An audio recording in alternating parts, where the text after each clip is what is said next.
In the spring of 1591, the Sahel shimmered with dust and heat.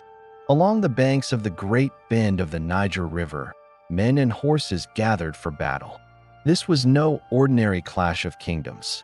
It was a confrontation between two worlds, between the warriors of Africa's greatest empire and the march of gunpowder weapons that had already reshaped the rest of the globe. On a plain near a small village called Tondibi, the Songhai Empire, the most powerful state in West African history, faced its reckoning. The Songhai host stretched across the horizon. Cavalrymen sat mounted on sturdy horses, armed with spears and shields, their bridles decorated with leather and bronze. Behind them stood thousands of infantry, bowmen, and spearmen drawn from villages, provinces, and tributary lands across the empire's vast dominions. Chroniclers suggest that Askia Muhammad II, the ruler of Songhai, had assembled perhaps 30,000 warriors to defend his throne. They were not merely soldiers. They were defenders of a realm that had been built over more than a century, the inheritors of the legacies of Sonni Ali and Askia Muhammad I, guardians of Timbuktu's libraries and Gao's markets. But across the plain stood an enemy unlike any they had faced before, a small, battle-hardened army, numbering perhaps 3,000 to 4,000 men, had crossed the Sahara Desert over the course of 5 brutal months. They had left Marrakesh in October 1590, trudging across nearly 2,000 kilometers of arid wasteland. Their ranks were thinned by desertion, starvation, and thirst. Of the thousands who set out, hundreds had perished. Yet those who remained carried with them weapons that would decide the battle: arquebus, primitive firearms, and small field cannons. This was the army of Ahmad al-Mansur, the Sultan of Morocco, a man known to history as al-Dahabi, the Golden. His throne in Marrakesh glittered with wealth, his palaces adorned with fine silk and intricate mosaics. But his ambition outstripped his resources. Morocco, though independent, lived under the shadow of the Ottoman Empire, which loomed just to the east in Algiers. To secure his power, Ahmad sought wealth and prestige. The riches of the trans-Saharan trade tempted him. Songhai controlled the salt mines of Tagaza and the flow of gold from the forests of West Africa. To claim these would make Morocco not just secure, but unrivaled in North Africa. The expedition he sent was commanded by Juder Pasha, a man of Iberian birth, most likely a Spaniard taken captive in his youth and converted to Islam. Rising through the ranks of Morocco's military, Juder embodied the cosmopolitan, often ruthless character of the age. His troops were not purely Moroccan. Many were Andalusian Moriscos, descendants of Muslims expelled from Spain, and some were enslaved soldiers from sub-Saharan Africa, trained in the use of firearms. Together, they formed a gunpowder army modeled on the Ottoman janissaries, hardened by discipline and modern tactics. As the Moroccan vanguard approached the Niger in early 1591, Songhai's ruler, Askia Muhammad II, rallied his forces. Muhammad II was the grandson of Askia Dawood, one of Songhai's most effective rulers, but he had inherited a fractured state. His authority was contested by rival claimants, his treasury strained by rebellion and corruption. Still, Ishaq knew what was at stake. If Songhai fell, centuries of dominance in the western Sudan would be undone. The two armies met at Tondibi in March 1591. The Songhai, confident in their numbers and tradition of cavalry warfare, prepared for a decisive charge. Horses pawed the earth, their riders eager to sweep away the invaders. The Moroccan line, by contrast, was compact, disciplined, and anchored by arquebusiers who had drilled to fire in volleys. Behind them, small cannons stood ready to unleash thunder across the plain. The Songhai charge began with terrifying force. Thousands of horsemen surged forward, a living wall of hooves and spears. Dust billowed, the ground shook, and the roar of warriors filled the air. To those who had seen it, such a sight had always broken lesser enemies. But this was no ordinary enemy. At Judar Pasha's command, the arquebusiers fired. A ragged crackle of gunshots tore through the advance. Horses collapsed mid-stride. Riders tumbled. Men fell in screaming heaps. Cannon fire followed, belching smoke and iron into the dense formations. The momentum of Songhai's charge faltered. Wave after wave pressed forward, but each was shredded by the relentless fire of gunpowder. In desperation, Songhai commanders attempted a bold tactic. They drove forward a herd of cattle, hoping to use them as a living battering ram to break Moroccan lines. But the animals, terrified by the thunder of gunfire and the acrid smoke, panicked. Instead of charging the enemy, they stampeded back into Songhai's own formations, trampling men and sowing chaos. What was meant as a decisive stroke became a disastrous rout. By midday, the Songhai army was broken. Survivors fled the field, leaving thousands dead. Askia Muhammad too retreated eastward, seeking to regroup, but the damage was irreversible. The Moroccans advanced methodically, capturing Gao, the imperial capital, soon after. Timbuktu and Jen, jewels of the Niger, fell in succession. The cities that had once symbolized Songhai's greatness became prizes of a foreign conqueror. Yet Morocco's victory was not as absolute as it appeared. Controlling an empire across the Sahara proved impossible. The Moroccan garrisons, though armed with firearms, were isolated and vulnerable. Supply lines stretched thin across the desert, and resistance smoldered in the countryside. Songhai did not vanish overnight. Successor states, most notably the Dindi Kingdom in the Far East, carried on the legacy of the empire. Local rulers, too, retained autonomy, while Timbuktu's scholars continued their work under new masters. Still, the defeat at Tondibi marked a profound turning point. It was not simply the collapse of a dynasty, but the eclipse of a world.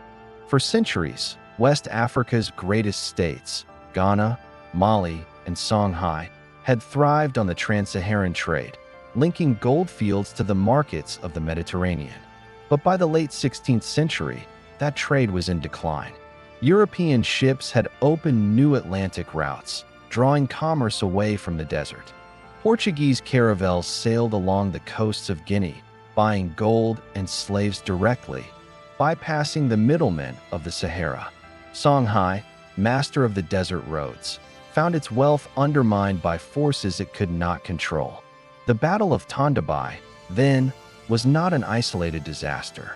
It was part of a larger gunpowder revolution reshaping the early modern world.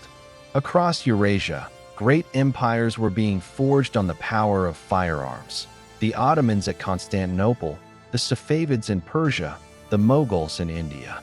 Even in Europe, arquebuses and cannons had already rendered knights and castles obsolete. When those same weapons crossed the Sahara, they brought with them the end of Africa's last great medieval empire. Chroniclers like the Tariq al-Sudan and Tariq al-Fatish would later record these events with a mixture of awe and bitterness. They condemned Ishaq-II's failures, praised the power of Morocco's firearms, and lamented the ruin of an empire that had once ruled the Sahel. Oral traditions, passed down by griots, remembered the courage of Songhai's warriors and the tragedy of their fall. In both memory and history, Tondibi became a symbol of how swiftly fortune could turn. The dust of Tondibi eventually settled, but it carried with it the echoes of a vanished age. Songhai had been more than an empire. It was a civilization of scholars and merchants, farmers and fishermen, warriors and kings. Its armies had guarded the Sahel, its scholars had filled libraries, its wealth had dazzled the known world. Yet on a single battlefield, against a far smaller army armed with alien weapons, all of that crumbled. Still, to understand why Songhai fell, we must also understand how it rose. How a small city on the Niger called Gao grew from an outpost into the beating heart of an empire that would dominate West Africa for over 150 years. The story of Songhai's rise cannot be understood without first understanding the land that cradled it. Geography, trade, and human ambition converged at one of the most remarkable bends of the Niger River, a natural crossroads in the Sahel where worlds collided. Here, in this fertile corridor, the city of Gao emerged, not suddenly, but over centuries, as the seedbed of empire. Long before the mighty cavalry of Songhai thundered across the savannah, Gao had already established itself as a city of merchants, soldiers, and kings. Its story stretches back to the 9th century and unfolds across the 10th, 11th, and 12th centuries, setting this. The earliest references to Gao appear in Arabic sources of the 9th century. The Arab geographer Al-Yaqubi, writing around 872 CE, described Gao as a powerful kingdom situated on the Niger. He noted that Gao's rulers controlled much of the surrounding territory and were already wealthy from trade.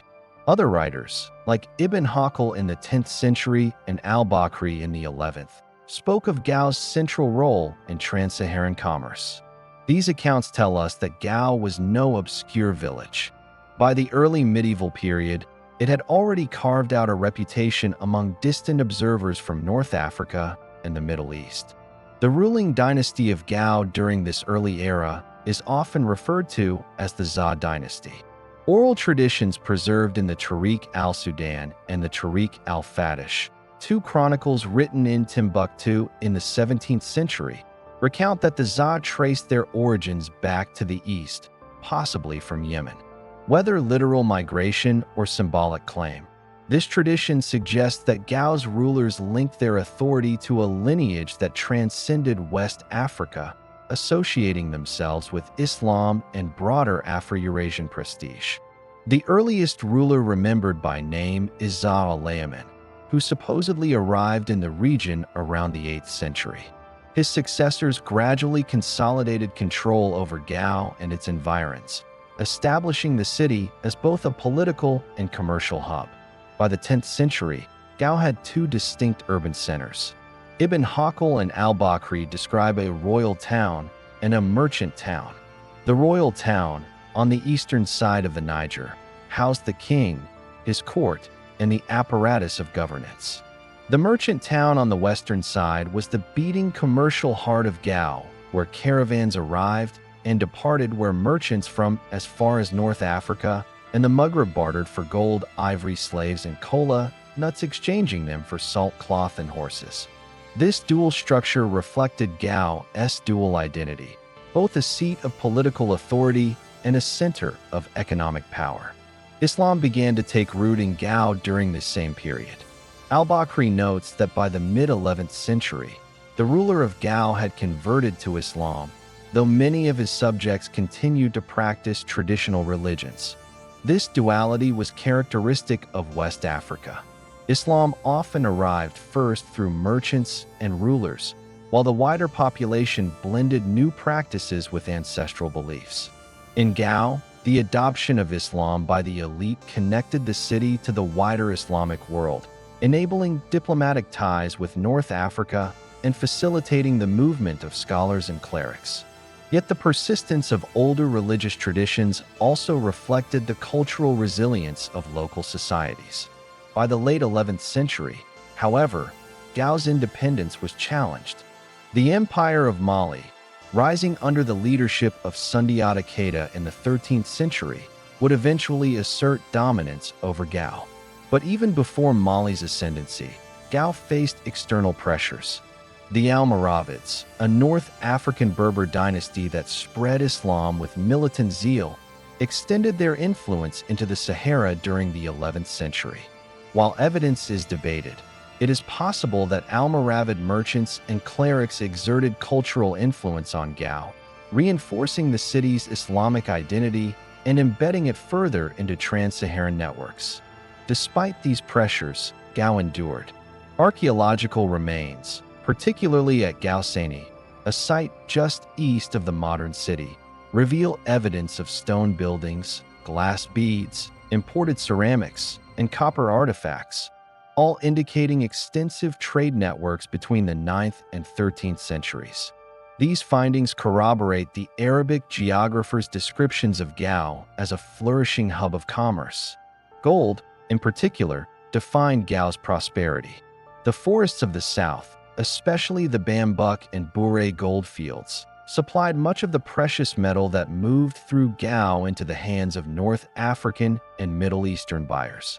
In turn, Gao imported horses, critical for military power, as well as luxury textiles, copper, and, significantly, salt. By the 13th century, Gao's fortunes became tied to the greater story of Mali. When Sundiata Keita founded the Mali Empire around 1235 CE, his successors expanded their influence eastward. By the reign of Musa Musa, 1312 to 1337 CE, Mali's authority over Gao was firm. Chroniclers like Ibn Khaldun note that Gao's rulers paid tribute to Mali and were incorporated into its imperial system. For Gao, this meant subordination, but also access to Mali's vast networks of wealth and power. It was under Mali that Timbuktu, founded in the early 12th century, rose as a sister city in the Niger Band, linking with Gao in a regional system of trade and scholarship. Yet Gao was never fully subdued. Rebellions flared, rulers plotted, and independence remained a constant aspiration. In 1325, during Musa Musa's pilgrimage to Mecca, some accounts suggest that Gao attempted to break free, only to be re-subjugated by Malian armies. Throughout the 14th century, as Mali's golden age waned, Gao watched and waited. The Niger Bend remained too valuable to be ignored, and Gao's ambitions too great to remain confined forever. By the early 15th century, Mali's grip weakened decisively. Internal disputes, shifting trade routes, and external pressures eroded its supremacy. For Gao, this was the long-awaited moment. The Zha dynasty had faded, replaced by the line of rulers known as the Sonni, who drew on both local legitimacy and military strength to assert independence. Around 1430, under Sonni Suleiman Dama, Gao declared itself free of Mali's authority. But long before this act of defiance, Gao had already established the foundations of an empire. The city's geography at the nexus of river, savanna, desert, and forest made it a perpetual crossroads. Its history of dual urban centers symbolized its role as both a royal capital and a merchant metropolis. Its centuries of trade had tied it to networks stretching from the Sahara to the Mediterranean. Its rulers had embraced Islam, linking Gao to a faith and civilization far beyond its own borders, even as they maintained local traditions that gave their authority legitimacy at home.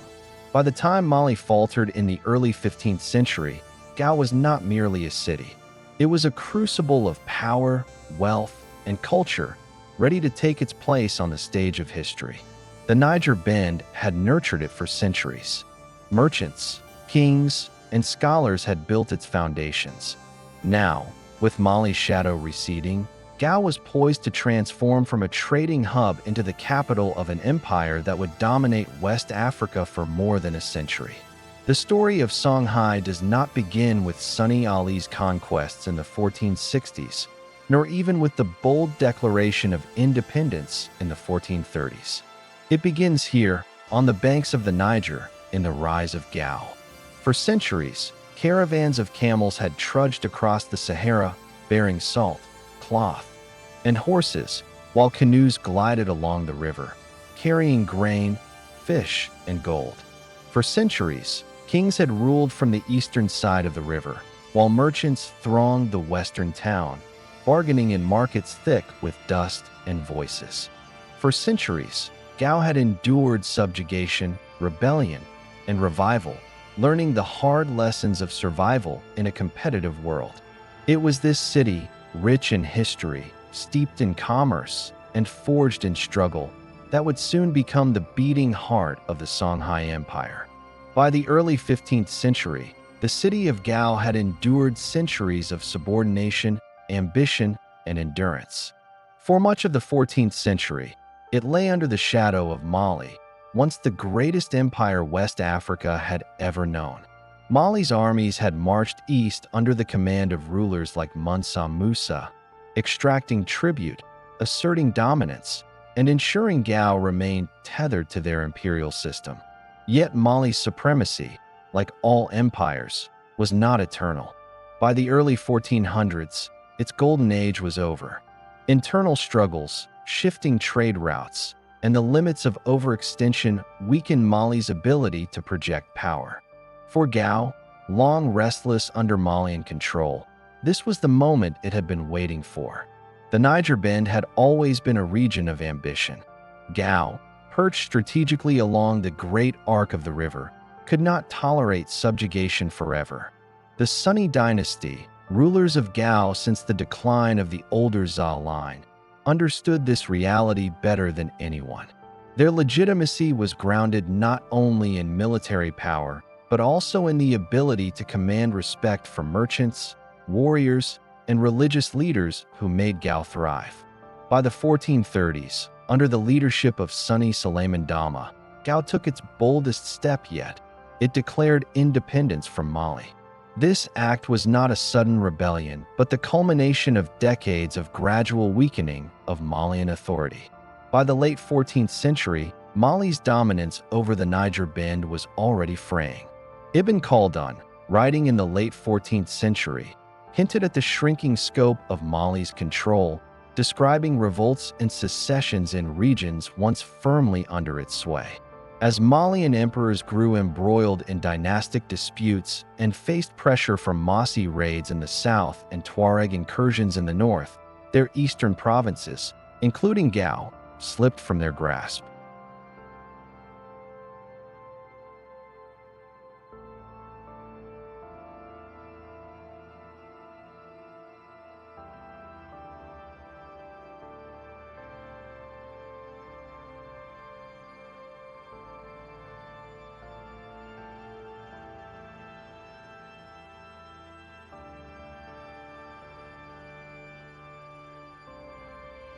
Sonni Suleiman Dama, reigned circa 1435 to 1464, seized this opportunity.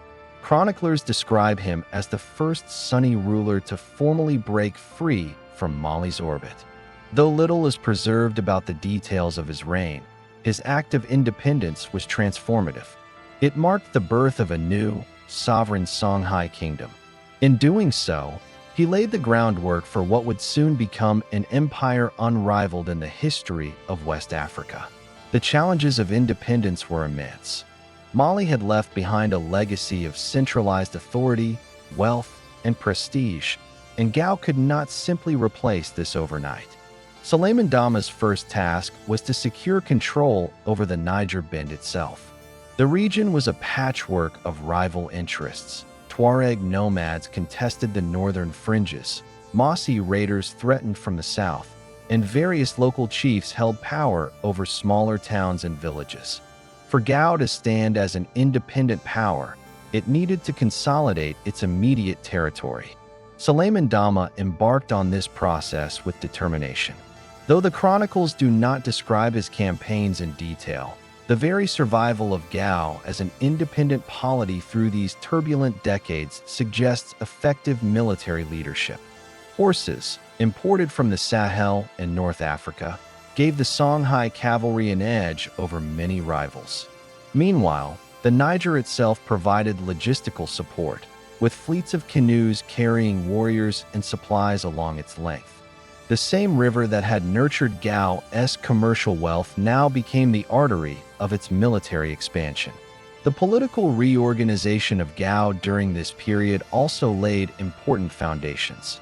The Sonni dynasty cultivated loyalty among local chiefs and merchants, ensuring that independence was not merely a royal proclamation, but a collective project. The merchant elite, whose wealth depended on trade routes connecting Gao to Timbuktu, Jin, and the Sahara, had much to gain from autonomy. Freed from Malian taxation and interference, they could now align themselves directly with the Sonni rulers, strengthening the kingdom's economic base. Yet Gao's independence was fragile. Mali, though weakened, was not yet dead.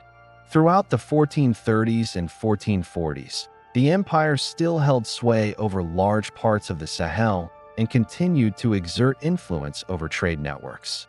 Suleiman Dama had to maneuver carefully, avoiding confrontation with Mali's remaining power while simultaneously expanding Songhai's reach. This balancing act was delicate but essential, for an outright clash with Mali in the early years of independence could have spelled disaster. Religion, too, played a subtle but significant role in Gao's assertion of sovereignty. Islam had taken root among Gao's elites by the 11th century, but traditional beliefs remained strong. The Sonni rulers, including Suleiman Dama, were remembered for maintaining a pragmatic blend of religious practices.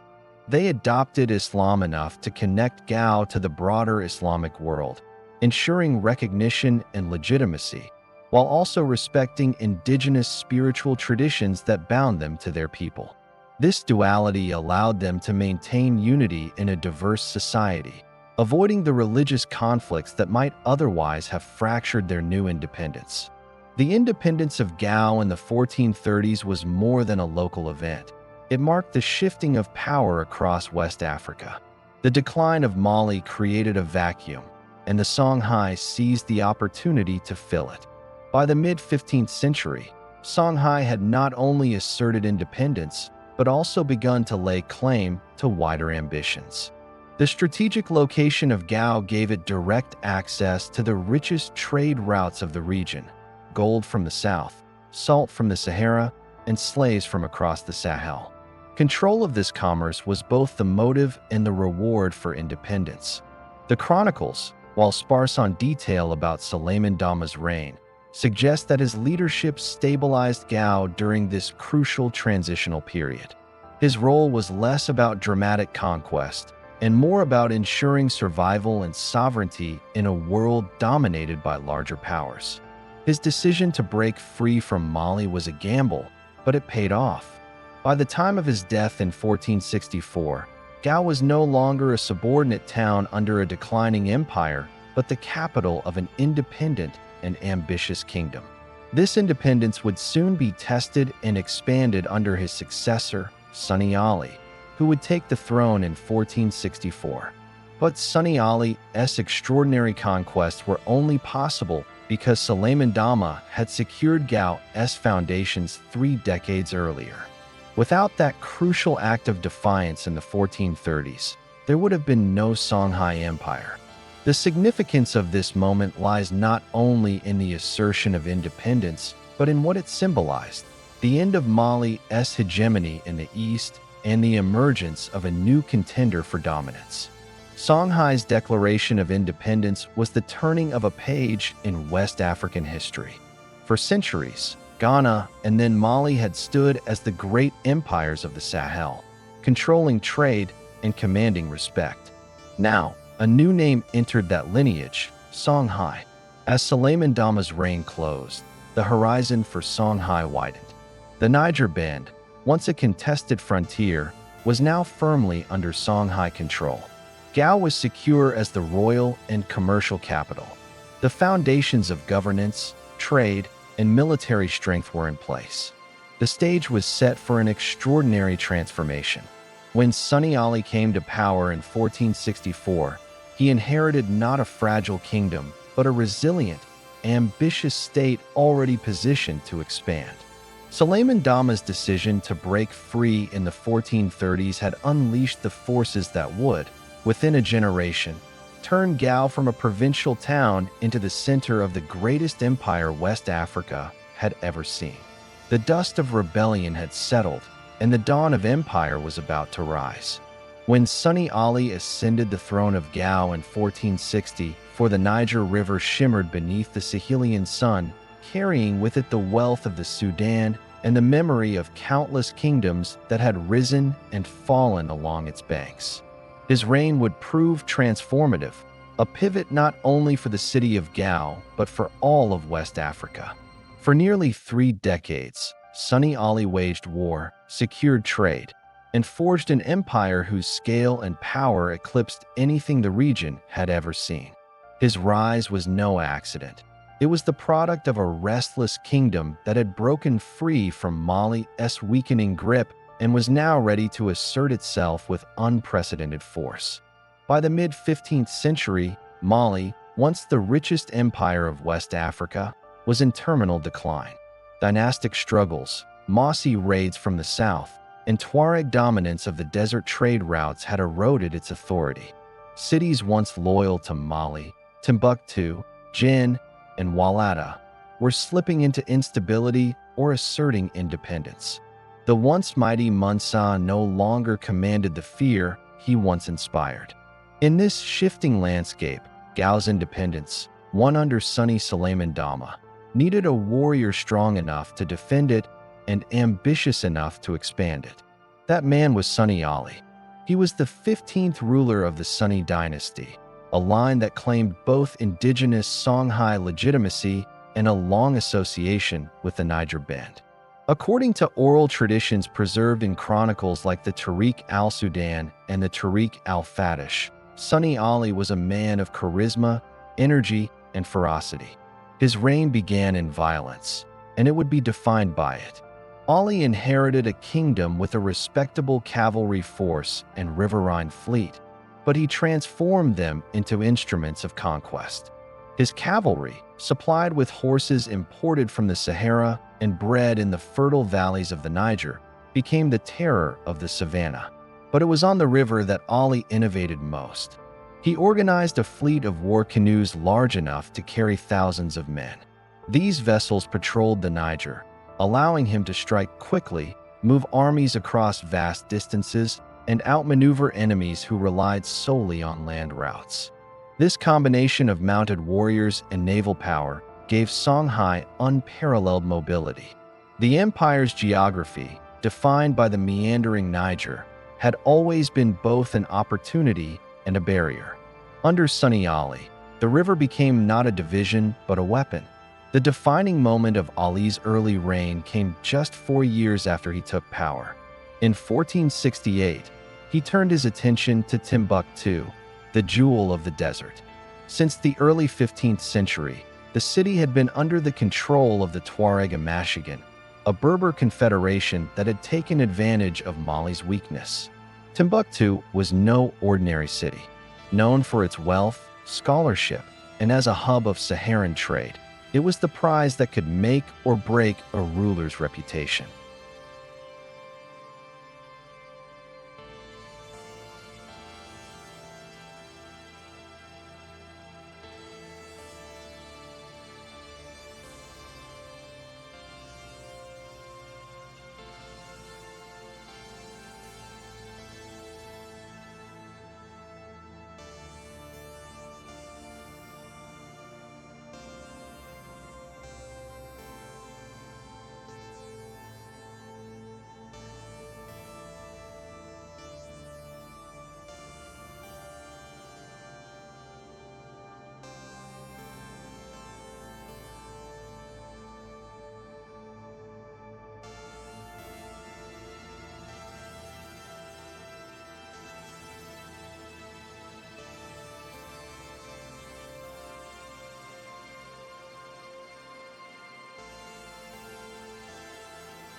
Ali marched his army north and attacked with brutal efficiency.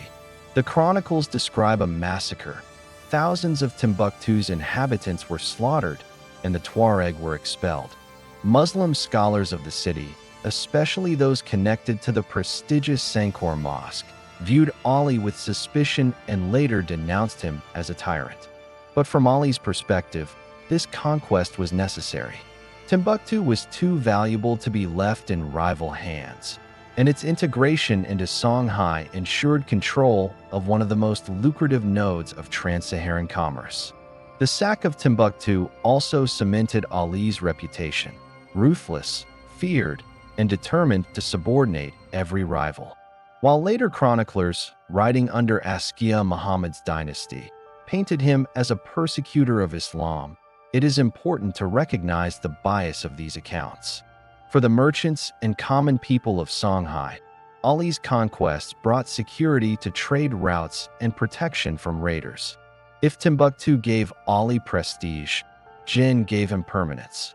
Situated further down the Niger, Jin was a city of extraordinary wealth, controlling access to the fertile inland delta, and serving as a key market for gold, kola nuts, and agricultural produce.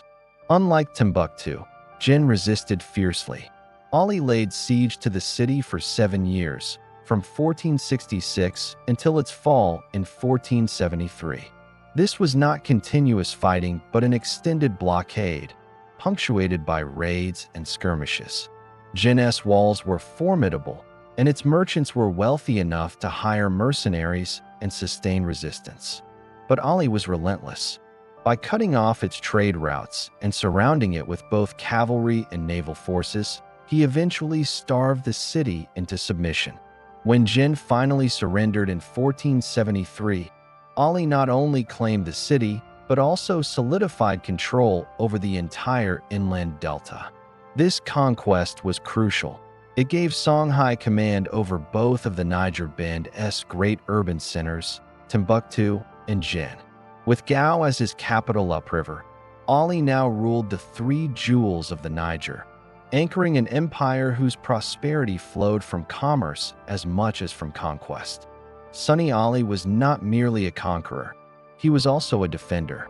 His reign was marked by continuous campaigns against the Tuareg, the Mossi, and other neighboring groups who threatened Songhai's trade routes. The Tuareg, displaced from Timbuktu, repeatedly attempted to reclaim influence. Ali repelled them with harsh reprisals, ensuring the desert routes remained secure. The Mossi kingdoms, particularly the powerful Mossi state of Yatinga to the south, launched raids deep into Songhai territory. Ali's cavalry clashed with them on multiple occasions, pushing them back and safeguarding the agricultural lands of the Niger Valley. These constant wars forged Songhai into a militarized society. Tribute flowed into Gao from conquered peoples, and garrisons were established across the Niger Bend. The empire was not yet an administrative machine. It was, under Ali, a warrior's empire, held together by fear and military supremacy. One of the most enduring debates about Sonni Ali concerns his religious policy. The chronicles written by Muslim scholars, particularly the Tariq al-Sudan, portray him as a man indifferent, even hostile, to Islam. They accused him of persecuting clerics, neglecting Islamic law, and practicing animist rituals alongside Islamic observance. But modern historians caution that these accounts reflect bias. The scholars of Timbuktu, accustomed to patronage from Mali's Munsas, may have resented Ali's brutality in 1468 and his refusal to grant them privileges. Oral traditions, meanwhile, remember him as a magician king, a man who combined spiritual and martial power. It seems more accurate to view him as a pragmatist. He did not reject Islam, but he subordinated it to his authority. He was willing to patronize mosques and respect Muslim practices when it suited his rule, but he refused to be dictated to by the ulama. This tension between rulers and scholars would resurface repeatedly in Songhai's history, culminating in the religious policies of Askia Muhammad. But in Ali's reign, it meant that while scholars called him a tyrant, many ordinary people remembered him as a protector. By the time of his later campaigns, Sonni Ali's empire stretched over thousands of kilometers. His armies extended Songhai's reach into the House estates to the east, raiding as far as Kano and Katsina. He fought in the west against remnants of Mali, gradually annexing territories once loyal to the old empire. His forces even moved into the Gourma region and other frontier zones, extending Songhai's influence into lands that had never before been firmly under the control of any empire. After nearly 3 decades of constant warfare, Sonni Ali's reign came to a sudden end in 1492. According to the chronicles, he drowned in the Niger River while returning from a campaign against the Gourma people. Oral traditions suggest his death may have been less accidental and more political, perhaps even an assassination. Whatever the truth, his passing marked the end of one of the most remarkable reigns in African history. By the time of his death, Songhai was the preeminent power of West Africa. Larger than Ghana and Mali at their heights, it controlled the crucial nodes of the trans-Saharan trade and projected authority over diverse peoples and vast territories. Yet Ali's empire was built on the sword, and it lacked the administrative structures that could ensure smooth succession. This vulnerability would soon plunge Songhai into a period of crisis and transition. Sonni Ali remains one of the most polarizing figures in African history. To some, he was a ruthless tyrant who massacred Timbuktu's scholars and ruled through terror. To others, he was a hero who defended his people from raiders, secured trade, and elevated Songhai to greatness. Both views contain truth. His reign was one of both brutality and brilliance, destruction and creation. What cannot be denied is that Sonni Ali transformed Songhai from a kingdom into an empire. He seized Timbuktu in 1468, took Jin in 1473, defended the Niger Bend against Tuareg and Mossi incursions, and expanded Songhai's frontiers farther than any ruler before him. His death in 1492 closed one chapter, but it set the stage for another. For in the year following his death, one of his generals, Muhammad Tur, would seize power and begin the Askia dynasty, a dynasty that would bring Songhai to its administrative and cultural peak. Sonni Ali, warrior king, left behind an empire forged in fire. His story is the story of power wrested from decline, of ambition that reshaped a region, and of a ruler whose shadow loomed over West Africa for centuries. When Sonni Ali, often styled in chronicles as Sonni Ali Br or Ali the Great, died in November 1492, he left behind a vast realm, stretching across the Niger Bend and deep into the Sahel. His rule, from 1464 to 1492, had been transformative. Songhai expanded from a modest state centered on Gao into the most powerful empire West Africa had ever seen. Yet, his legacy was complex, celebrated in oral traditions but criticized in Muslim chronicles, especially the Tariq al-Sudan and Tariq al-Fatish, which were compiled in the 17th century in Timbuktu. These chronicles present two conflicting portraits of Sonni Ali, one of a warrior king who crushed enemies and defended trade routes, and another of an impious ruler who mixed Islamic practices with traditional Songhai religious rituals and sometimes persecuted scholars. To understand the man and his impact requires disentangling myth, memory, and historical reality. Sonni Ali's reign was distinguished by relentless warfare and conquest. In 1468, he captured Timbuktu, one of the great cultural and commercial centers of the Sahara-Sahel trade network. At that time, the city was under the influence of the Tuareg, who had imposed their own authority after the decline of Mali. Sonni Ali launched a determined campaign, ousting the Tuareg and securing Timbuktu for Songhai. This victory was strategic, as Timbuktu not only controlled key routes across the desert, but also held enormous symbolic prestige as a seat of Islamic scholarship and commerce. 5 years later, in 1473, Sonni Ali captured Jin after a protracted siege that lasted reportedly 7 years, though modern historians suspect the chroniclers exaggerated its length. Jin was another critical hub of commerce, located further down the Niger River. Its capture gave Songhai mastery over riverine trade and consolidated Sonni Ali's control of the Middle Niger. These conquests reshaped Songhai's power base. By bringing both Timbuktu and Jin into his orbit, Sonni Ali gained access to immense wealth derived from trans-Saharan commerce in salt, gold, cola nuts, ivory, and slaves. Caravans moved northward to markets in North Africa, especially to cities like Fez, Tlemcen, and Marrakesh, while goods flowed southward into the savanna and forest zones. The Niger River itself became a strategic lifeline, and Sonni Ali made innovative use of war canoes to dominate. However, Sonni Ali's military successes came with deep cultural and religious controversies. The Muslim scholars of Timbuktu, particularly those associated with the Sankor and Jingareber mosques, accused him of being harsh toward clerics and communities that resisted his authority. The Tariq al-Sudan, authored by Abd al-Rahman al-Sadi in the 1650s, is particularly critical, portraying him as a tyrant who oppressed the ulama, Islamic scholars. He is said to have executed clerics who opposed his rule, including those who remained loyal to Tuareg or Mali authority. He was also accused of blending Islam with traditional Songhai religious practices, particularly spirit cults and divination, thereby earning condemnation from the Islamic chroniclers.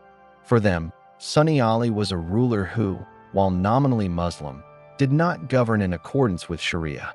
Yet, outside of these hostile accounts, oral traditions preserved among the Songhai people paint a different picture. In those traditions, Sonni Ali appears as a heroic figure, a defender of his people against raids, a leader who secured trade routes from bandits, and a ruler who ensured the prosperity of merchants and farmers. He was remembered for punishing raiders and protecting caravans, making him popular among commoners whose livelihoods depended on security. His combination of ruthless military campaigns and pragmatic governance allowed him to stabilize the empire in a way that no other ruler before him had achieved. The contradictions between the Arabic chronicles and Songhai oral tradition highlight the cultural divide between the clerical elites of Timbuktu and the non-scholarly populations who formed the backbone of the empire. One of the enduring questions about Sonni Ali's legacy is whether he can be considered a tyrant or a pragmatist. His treatment of Timbuktu's scholars is often contrasted with his strategic need to secure loyalty in conquered cities. He may have suppressed scholars who opposed him politically, while at the same time tolerating Islamic institutions as long as they did not challenge his rule. His reputation as a syncretic ruler, combining Islamic legitimacy with indigenous religious practices, helped him maintain support among diverse groups within his empire, including rural populations who were less committed to Orthodox Islam. This balance, while condemned by the clerical establishment, allowed Songhai to expand rapidly without tearing itself apart along cultural or religious lines. Militarily, Sonni Ali's genius lay not only in his campaigns against urban centers, but also in his ability to defend the empire from external threats. He fought repeatedly against the Mossi of Yatinga to the south, who had long been raiding into Mali and Songhai territories. He also confronted Tuareg confederations in the Sahara and pressed westward into lands formerly held by Mali. His army, combining cavalry, infantry, and river fleets, was disciplined and highly mobile, capable of striking across varied terrain. The fear he inspired among his enemies is echoed in both oral traditions and external accounts, some of which reached North Africa and Europe through trans-Saharan contacts.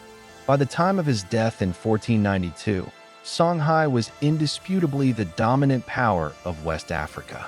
Its borders extended from the Senegal River in the west to the Hausa city-states in the east, and from the desert fringes in the north to the forest zones in the south. No West African state had ever achieved such scale. His death, however, created an immediate crisis. His son, Sonni Baru, inherited the throne but faced opposition from generals and administrators who disapproved of the Sonni dynasty's religious policies. Within a year, in 1493, Sonni Baru was overthrown by Muhammad Tur, later known as Askia Muhammad. This coup was facilitated in part by dissatisfaction with the Sonni family's ambiguous religious stance, as the Islamic scholarly community favored a ruler who would align the empire more closely with Islam. In this sense, Sonni Ali's religious legacy, as much as his military one, shaped the trajectory of the empire after his death. Sonni Ali's reign is therefore a paradox. On one hand, he built the greatest empire in West African history. establishing the foundations of a state that would last until 1591. On the other hand, his perceived hostility toward Islamic scholars created divisions that undermined his dynasty's legitimacy. His military conquests gave Songhai unparalleled wealth and power, but his governance style, centralized around his own charisma and martial prowess, did not provide a stable framework for succession. His death revealed the fragility of a system built so heavily around his personal authority. Assessing the historical accuracy of Sonni Ali's legacy requires caution. The primary sources, the Tariq al-Sudan and Tariq al-Fatish, were written long after his reign and from the perspective of scholars who favored the Askia dynasty, which replaced the Sunnis. Their portrayal of Sonni Ali as an impious tyrant served a political purpose, legitimizing the Askia coup of 1493 by discrediting the previous dynasty. Meanwhile, oral traditions that celebrate him as a heroic defender of the people may also exaggerate his virtues. The truth likely lies between these extremes. He was a pragmatic ruler who used religion strategically, suppressing opposition when necessary, but otherwise tolerating a mixture of beliefs. His brutality toward enemies was real, but so was his effectiveness in securing Songhai's borders and trade networks. What is beyond dispute is that without his conquests and military organization, Songhai would never have reached the heights it did under Askia Muhammad. Sonni Ali's death in 1492, the same year that Christopher Columbus crossed the Atlantic, symbolizes a turning point in global history. While Europe embarked on overseas exploration that would reshape the world, West Africa under Sonni Ali had reached the peak of imperial expansion within its own context. Yet the forces that would eventually undermine Songhai, shifts in trade toward the Atlantic, growing European involvement in coastal commerce, and the military innovations of gunpowder weaponry, were already beginning to stir. Sonni Ali's empire, built on cavalry, river fleets, and traditional military might, represented the last great flowering of pre-gunpowder West African imperial power. In the year 1493, the Songhai Empire underwent a dramatic political transformation that would define the next phase of its history. Following the death of Sonni Ali in November 1492, his son Sonni Baru assumed the throne. However, Baru's reign was short-lived and fraught with internal opposition. His father had left behind a vast empire, powerful militarily, but divided ideologically. While Sonni Ali had been a masterful conqueror, his syncretic approach to religion, combining Islam with traditional Songhai practices, had alienated many of the Muslim elites of Timbuktu and Gao, particularly the ulama, who desired a ruler more aligned with Islamic law and governance. This discontent provided the opportunity for one of Sonni Ali's generals, Muhammad Tur, to seize power. In 1493, Muhammad Tur staged a coup against Sonni Baru, defeating him in battle near Gao. This marked the beginning of the Askia dynasty, and Muhammad Tur became known to history as Askia Muhammad I, also called Askia the Great. The coup was not merely a contest for the throne, but a clash of visions for the empire's future. The Sonni dynasty had prioritized military conquest and pragmatic governance that often conflicted with the religious expectations of Timbuktu's clerical class. Muhammad Tur, by contrast, aligned himself openly with Islam, presenting his rule as one of reform and religious legitimacy. He capitalized on the discontent among scholars and merchants, positioning himself as a leader who would bring order, piety, and Islamic governance to an empire that had grown rapidly under Sonni Ali but lacked institutional stability. His victory over Sonni Baru in 1493 symbolized more than just dynastic change. It was a reorientation of Songhai's identity as a Muslim empire. Askia Muhammad's early years as ruler were focused on consolidating power and legitimizing his authority. He secured recognition from the ulama of Timbuktu, a critical constituency that had long been at odds with Sonni Ali. In return, He granted them privileges and ensured that their role in the empire was protected. This alliance between the throne and the scholars created a new balance of power that stabilized governance and tied Songhai more closely to the wider Islamic world. To reinforce his legitimacy, Askia Muhammad sought to ground his authority in religious piety and to distance himself from the impiety attributed to his predecessor. Chronicles such as the Tariq al-Sudan describe him as a devout Muslim who upheld the values of Islam and treated scholars with respect, in stark contrast to the depiction of Sonni Ali. One of Askia Muhammad's most enduring contributions was his administrative reorganization of the empire. Recognizing that the vast territories conquered by Sonni Ali could not be sustained through sheer military dominance alone, he established a more sophisticated system of governance. He divided the empire into provinces, each overseen by a governor, often referred to as a pharaoh. These provincial governors were responsible for local administration, tax collection, and maintaining order, while reporting back to the central government. By delegating authority, Askia Muhammad created a more stable and structured bureaucracy that could manage the empire's diversity and scale. This, in addition to provincial administration, Askia Muhammad reformed the military. He retained the cavalry and infantry that had been the backbone of Sonni Ali's army, but he organized them into a professional force with clearer hierarchies and responsibilities. He also continued to employ fleets of war canoes to dominate the Niger River, ensuring control over key waterways and trade routes. This military professionalism allowed Songhai to project power across its enormous territory from the fringes of the Sahara in the north to the savanna and forest zones in the south, and from the Senegal River in the west to the House Estates in the east. The empire's expansion and stability under Askia Muhammad were built not only on conquest, but also on careful governance and administrative order. Taxation was another area of reform.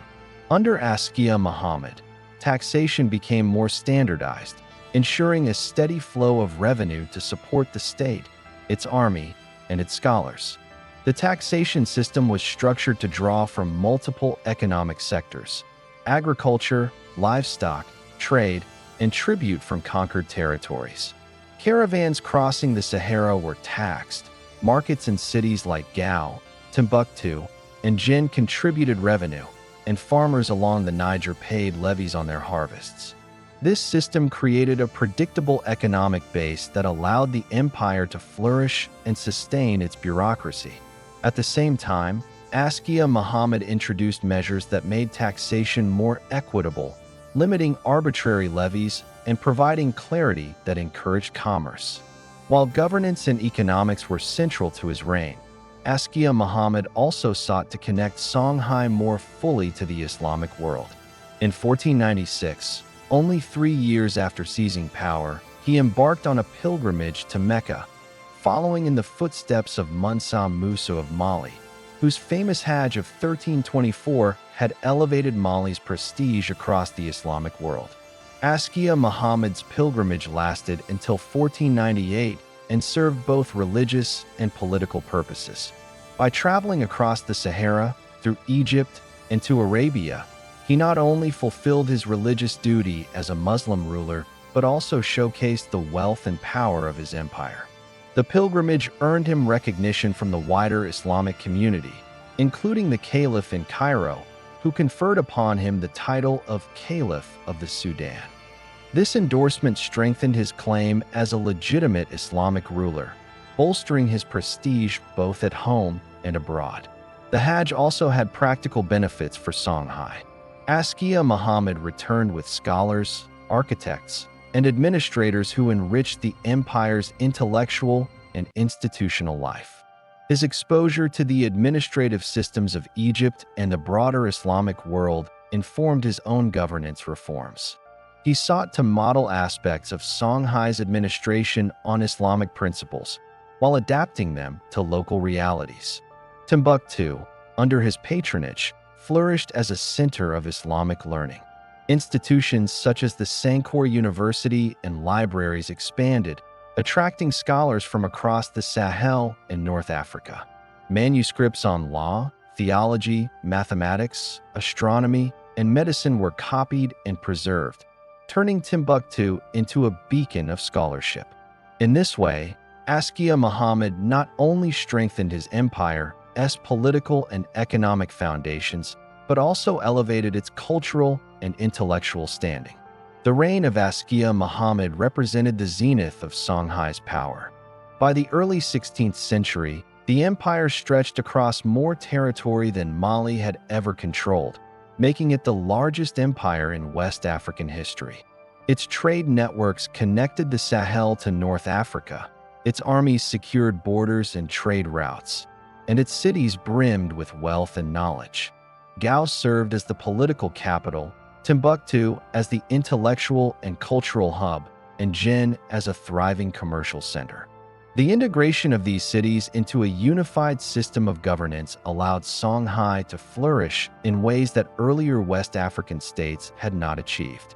Yet, despite these achievements, Askia Muhammad's reign was not without challenges. His centralization of power created tensions with some provincial governors and nobles who resented the increased control from Gao. Managing such a vast empire required constant vigilance and military readiness. Furthermore, his reliance on Islamic legitimacy sometimes alienated non-Muslim communities within the empire, who felt marginalized by policies that favored Islam over traditional practices. Balancing these tensions was an ongoing challenge, though Askia Muhammad's personal authority and administrative skill generally succeeded in maintaining stability during his reign. Askia Muhammad ruled for over 3 decades, but his later years were marked by a decline in personal authority. In 1528, his own son, Askia Musa, staged a coup against him, forcing him into exile. Askia Muhammad spent his final years near Gao, dying in 1538. Despite this tragic end, his reforms outlived him, providing the institutional framework that sustained the Songhai Empire for decades after his death. His dynasty, the Askia, continued to rule, though succession disputes and internal rivalries would eventually weaken the empire in the later 16th century. Still, the foundations he laid in governance, taxation, military organization, and Islamic scholarship remained central to the Songhai identity. The transformation of Songhai under Askia Muhammad in 1493 was therefore one of the most important turning points in West African history. Where Sonni Ali had forged an empire through conquest and personal charisma, Askia Muhammad institutionalized it through bureaucracy, religion, and diplomacy. His reign linked Songhai more closely to the global currents of the Islamic world, elevated its intellectual life, and created structures that gave it resilience.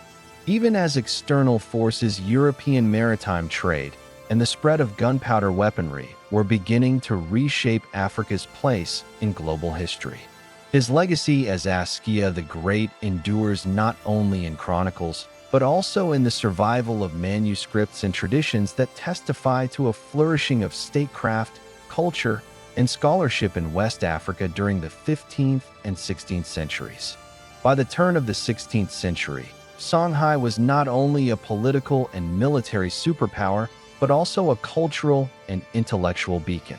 At the heart of this flowering stood Timbuktu, a city whose name would later echo across continents as a symbol of mystery and learning.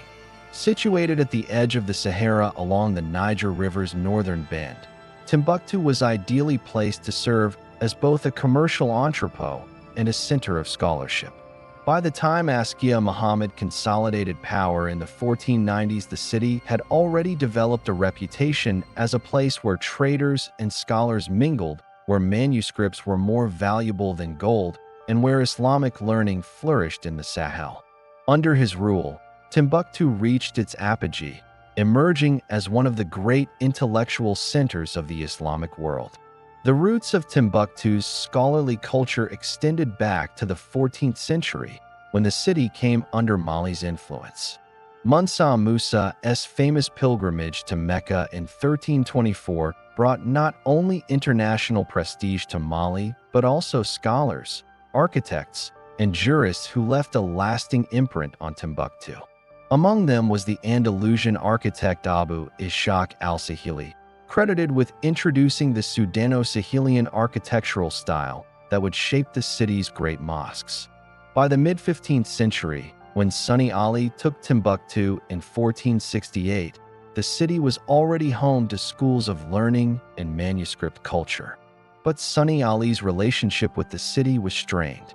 The Muslim scholars of Timbuktu, particularly the ulama of the Sankor quarter, resented his religious syncretism and heavy-handed treatment of their community. When Askia Muhammad seized power in 1493, he realigned the empire with Islam and restored the privileges of the ulama. This reconciliation marked the beginning of Timbuktu's golden age. At the center of Timbuktu's intellectual life were its three great mosques, the Sankor, the Niger River, and the Sidi Yahya. Each was both a place of worship and a seat of learning.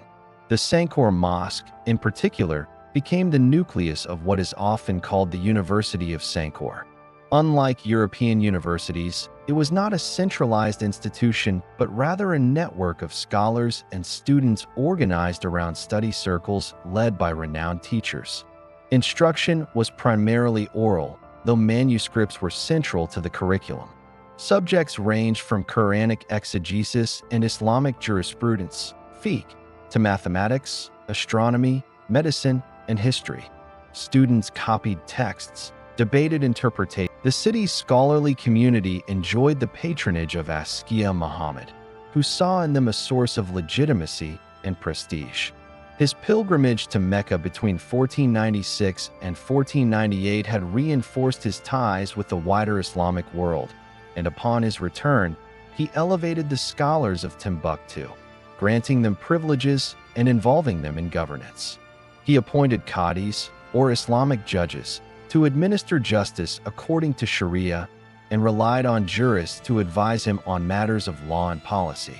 One of the most prominent figures of this period was al-Maghili, a North African scholar who traveled to Songhai during Askia Muhammad's reign and provided him with a treatise on Islamic governance. Al-Maghili's ideas, emphasizing the ruler's duty to uphold Sharia, influenced the institutional reforms of the Askia regime. The presence of such scholars illustrates Timbuktu's integration into the intellectual networks of the Maghreb and the Middle East. Commerce and scholarship were deeply intertwined in Timbuktu. The wealth generated by trade in salt, gold, and slaves provided the resources that sustained libraries and schools. The city's merchants, many of them devout Muslims, often became patrons of learning, financing the copying of manuscripts and the education of students. In return, scholarly families often invested in trade, creating a symbiosis between economic and intellectual life. The market quarter of Timbuktu was filled with caravans bringing salt from the mines of Tagaza, gold from the Akan forests, and textiles, horses, and books from North Africa.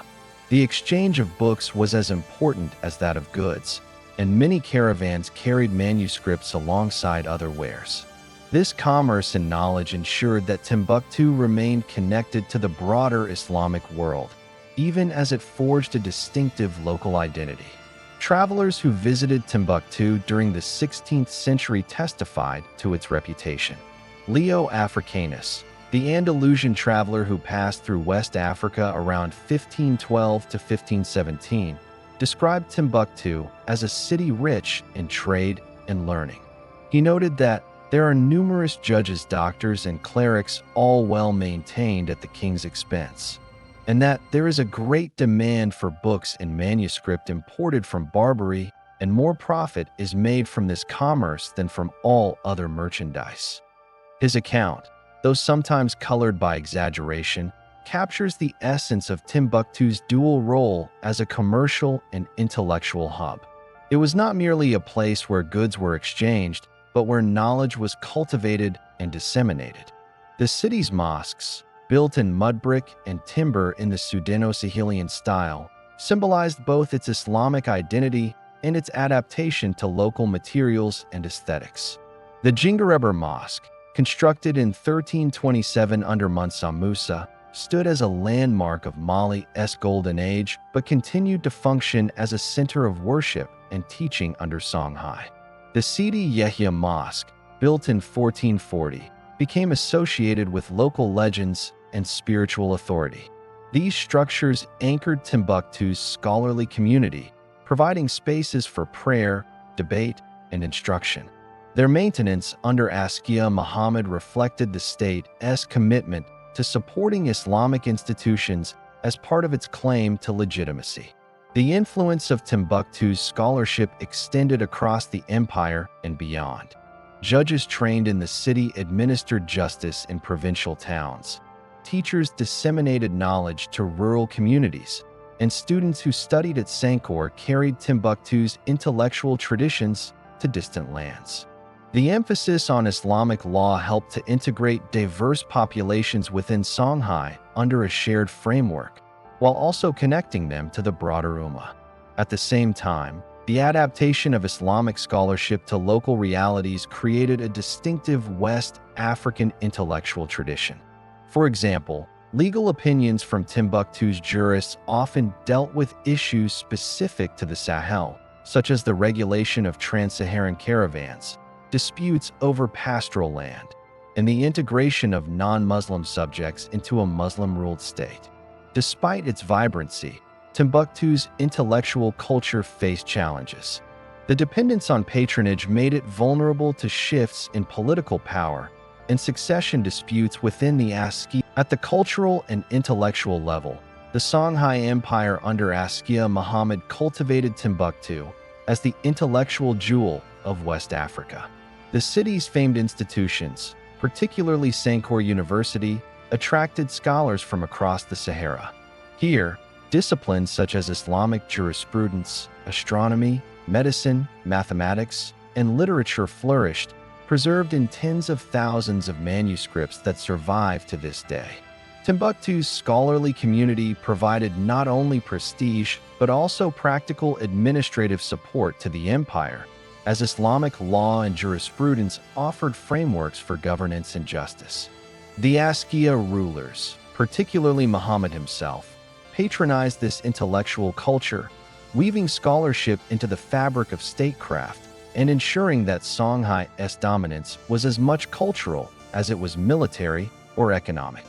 The consolidation of Islamic identity also tied Songhai to the broader Muslim world.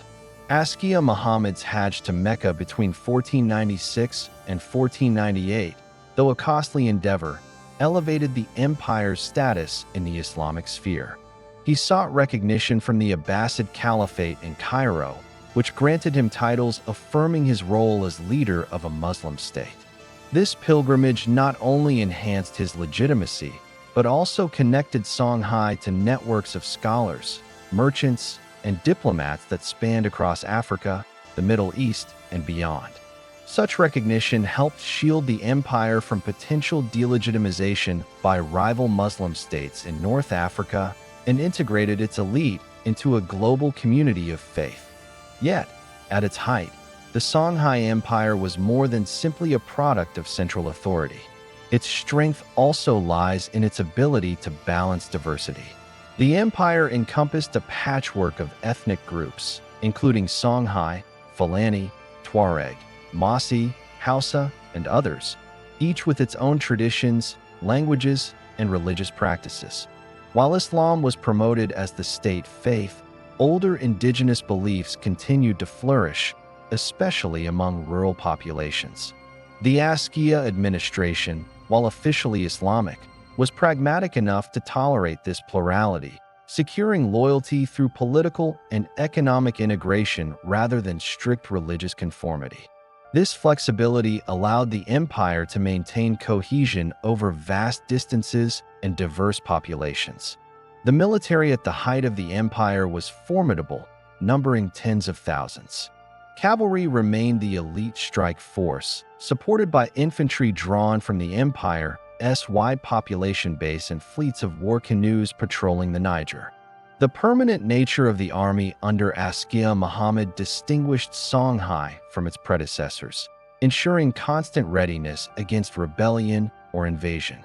Military discipline, coupled with the logistical support of the empire's wealth, ensured Songhai's dominance across West Africa for decades. Despite these triumphs, signs of strain were evident even at the empire's height. The maintenance of such vast territory required immense resources, and while taxation and trade supported the empire, local discontent simmered beneath the surface. The centralization of power sometimes alienated hereditary elites, who found their influence diminished under Askia Muhammad's appointed governors. Moreover, the reliance on trans-Saharan trade meant that Songhai's economy was tied to patterns of commerce increasingly vulnerable to disruption. By the late 15th and early 16th centuries, European maritime expansion along the Atlantic coast began to reroute some trade away from traditional desert routes, an early warning of shifts that would undermine Songhai's dominance in the decades to come. Nevertheless, the first 2 decades of the 16th century marked Songhai's uncontested supremacy in West Africa. The empire's vast territorial expanse, centralized administration, economic prosperity, military strength, and intellectual vibrancy made it a model of African statehood. By comparison with contemporary European states, it was both larger and, in many respects, more centralized. In its control of resources and ability to project power, Songhai stood on equal footing with many powers of the early modern world. The empire's height, however, was closely tied to the personal rule of Askia Muhammad. His administrative genius and religious legitimacy provided a stable foundation, but such reliance on a single ruler carried risks. After his eventual deposition in 1528 by his son, internal succession disputes began to emerge, weakening the cohesion that had defined the empire's golden age. Yet for the duration of Askia Muhammad's reign, Songhai reached its pinnacle, an African superpower whose legacy would be remembered long after its fall. In assessing the historical accuracy of this picture, one must note that while oral traditions chronicles, such as the Tariq al-Sudan and Tariq al-Fatish, and external accounts provide rich detail, they also reflect biases, particularly from the Muslim scholars of Timbuktu, who viewed Sonni Ali unfavorably and Askia Muhammad favorably. Even so, the consensus among historians situates Songhai's height firmly in the early 16th century, marked by territorial expansion, administrative reform, and intellectual flowering. By 1500, Songhai had eclipsed Mali and Ghana before it, achieving a scale and sophistication unmatched in the history of pre-colonial West Africa.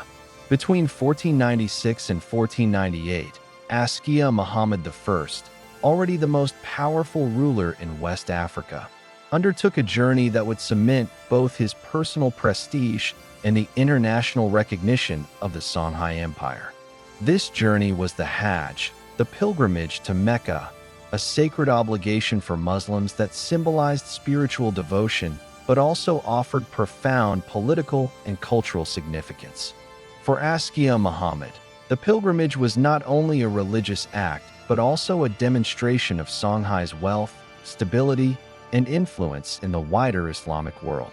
It reflected the transformation of Songhai from a military-focused empire under Sonni Ali to a state whose legitimacy rested on the twin pillars of Islamic faith and centralized administration. The decision to undertake the Hajj was fraught with both logistical and strategic challenges.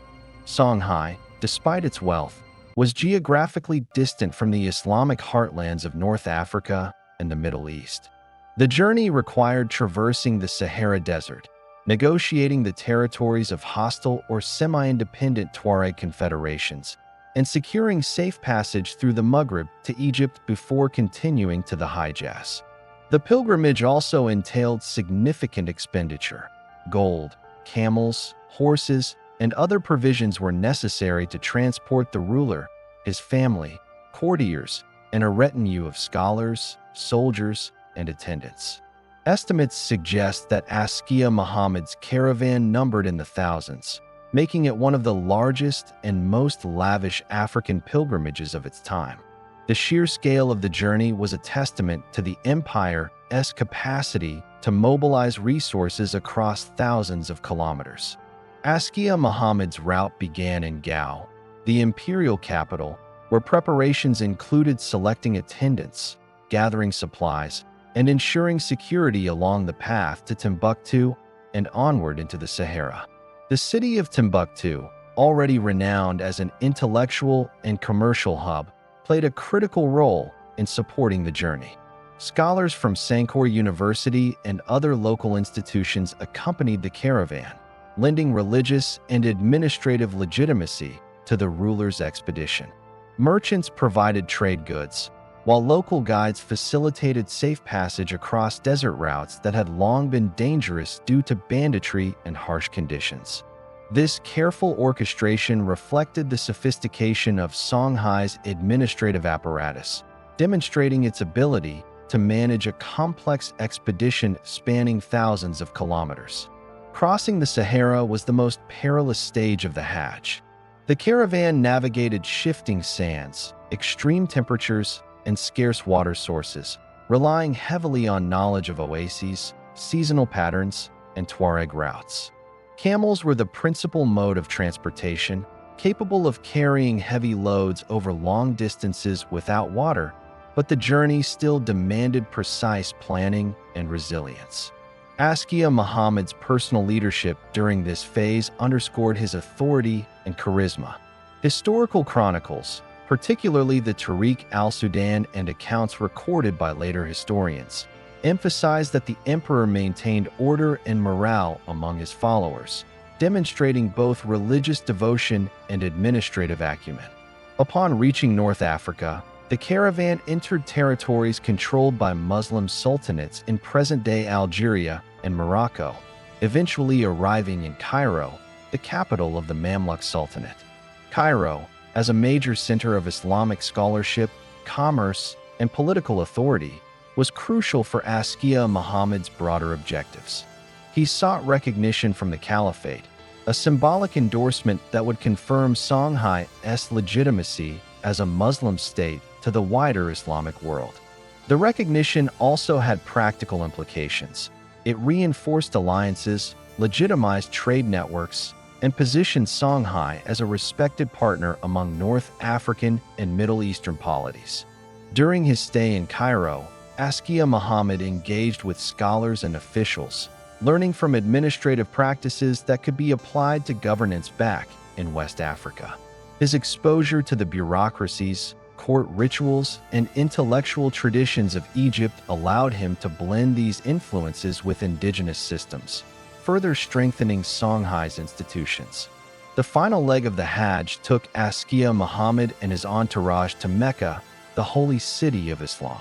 The completion of the pilgrimage conferred immense religious prestige. The Hajj also yielded tangible intellectual and cultural benefits for Songhai. Scholars who accompanied the emperor carried back manuscripts, texts, and knowledge acquired in Cairo and Mecca. These included works on Islamic law, theology, astronomy, mathematics, medicine, and literature. The introduction of these texts enriched the educational institutions of Timbuktu and Gao, reinforcing the empire's reputation as a center of learning. Students and teachers, inspired by the broader Islamic world, adopted new methods of instruction, expanded curricula, and engaged in scholarly debates that elevated intellectual life across the empire. The movement of knowledge alongside material wealth illustrates how pilgrimage served as a conduit for both religious and cultural exchange. Economically, the Hajj was a demonstration of Songhai's capacity to mobilize resources. Gold was used not only to finance the caravan, but also as diplomatic gifts to rulers, scholars, and officials encountered along the route. These gifts facilitated negotiations, secured safe passage, and fostered goodwill among other Muslim powers. The display of wealth reinforced the empire's prestige and underlined the success of Songhai's trade networks, which connected the Niger River basin to the Sahara and beyond. Merchants and traders within the empire benefited indirectly, as the recognition of Songhai's status encouraged foreign trade and integration into larger commercial networks extending to North Africa and the Mediterranean. The Hajj also highlighted the challenges of governance and administration across such a vast empire. Askia Muhammad had to leave Gao and Timbuktu in the hands of trusted officials, ensuring stability during his absence. Provincial governors and military commanders were tasked with maintaining order, collecting taxes, and managing potential rebellions. The ability of the empire to function smoothly during the ruler's extended absence is a testament to the strength of the bureaucratic systems he had established since seizing power in 1493. This period demonstrated that Songhai's success was not solely dependent on military conquest or the charisma of its ruler, but on a structured governance system capable of sustaining the state across distance and time. Upon returning from Mecca in 1498, Askia Muhammad's status as a devout Muslim ruler was solidified. The empire's scholars, merchants, and military elites acknowledged his legitimacy, and his reputation extended across West Africa and into North Africa. The pilgrimage strengthened internal cohesion by presenting the emperor as both a spiritual and political authority, capable of linking the diverse populations of Songhai under a shared religious and cultural framework. His success in Mecca and Cairo elevated Songhai in the eyes of both its own subjects and external powers, signaling that West Africa was not isolated but connected to the wider currents of global civilization. However, the Hajj also placed strains on the empire. The enormous cost of the journey, funding thousands of attendants, camels, and gifts, depleted the imperial treasury temporarily. Maintaining long-term administration during the ruler's absence required careful delegation and risked empowering regional governors, who might later challenge central authority. Despite these risks, the benefits of the pilgrimage, both tangible and symbolic, far outweighed the costs. The Hajj exemplified the delicate interplay between religious devotion, political legitimacy, and imperial management that defined Songhai's success during Askia Muhammad's reign. The broader impact of the Hajj extended beyond Songhai. Muslim scholars and traders in North Africa recognized the empire as a major power, integrating it into networks of commerce, diplomacy, and intellectual exchange. Timbuktu's reputation as a center of learning was enhanced, attracting students from across the Sahara who brought new ideas and texts to the city's libraries. These developments ensured that the empire's influence extended not only over territory and trade, but also over thought and culture. By performing the Hajj, Askia Muhammad positioned Songhai as a key node in the trans-Saharan and Islamic worlds, demonstrating that African states could rival those in North Africa and the Middle East in both piety and sophistication. Askia Muhammad's pilgrimage from 1496 to 1498 was a defining moment in the history of the Songhai Empire. It consolidated his legitimacy as a Muslim ruler, reinforced the empire's prestige across the Islamic world, and facilitated the exchange of knowledge and culture that would enrich Timbuktu and Gao for decades. The Hajj symbolized the culmination of Songhai's transformation under his leadership, from a state forged by conquest under Sonni Ali to a sophisticated empire characterized by centralized administration, religious legitimacy, economic prosperity, and intellectual vibrancy. The journey of Askia Muhammad I reminds us that the power of an empire lies not only in its armies or wealth, but in its ability to integrate faith, culture, and governance into a coherent and enduring civilization. The prestige he garnered during this pilgrimage would echo across West Africa for generations, establishing Songhai as a model of statecraft and intellectual achievement whose legacy continues to captivate historians and travelers alike. The Songhai Empire, at its apex under Askia Muhammad I, seemed invincible in the early decades of the 16th century, yet even the most formidable of empires bear the seeds of decline. While the Hajj of Askia Muhammad between 1496 and 1498 enhanced Songhai's prestige and solidified its religious legitimacy, the very factors that had brought the empire to greatness, vast territorial expansion, centralized administration, and reliance on trans-Saharan trade, would also expose vulnerabilities that emerged during the early 1500s. By the first quarter of the 16th century, the empire faced challenges from within and without, setting the stage for a slow but steady erosion of the power that had once made Songhai the most dominant state in West Africa. One of the earliest signs of strain appeared in the imperial succession. Askia Muhammad ruled from 1493 until 1528, when he was deposed by his son, Askia Musa. While Askia Muhammad had established a centralized bureaucracy, his removal revealed inherent weaknesses. Loyalty to the ruler often rested on personal authority rather than institutionalized structures. The transfer of power was rarely peaceful. Sons and grandsons vied for the throne, engaging in intrigue, assassination, and rebellion. These disputes destabilized the empire, weakened governance, and diverted resources from administration and defense. Provinces that had previously accepted imperial authority began to assert greater independence, challenging the cohesion that had defined Songhai at its height. Economic pressures also began to affect the stability of the state. The empire had thrived on control of trans-Saharan trade, particularly the movement of gold from forested regions to the south and salt from the Saharan mines of Tagaza and Tondibi. Caravans linked Gao, Timbuktu, and Jin with North African markets, providing wealth to fund the army, bureaucracy, and intellectual institutions. Yet by the early 16th century, European maritime powers, especially Portugal, had begun to dominate Atlantic trade routes. Coastal ports along the Gulf of Guinea diverted gold, ivory, and slaves toward the Atlantic world, bypassing traditional trans-Saharan networks.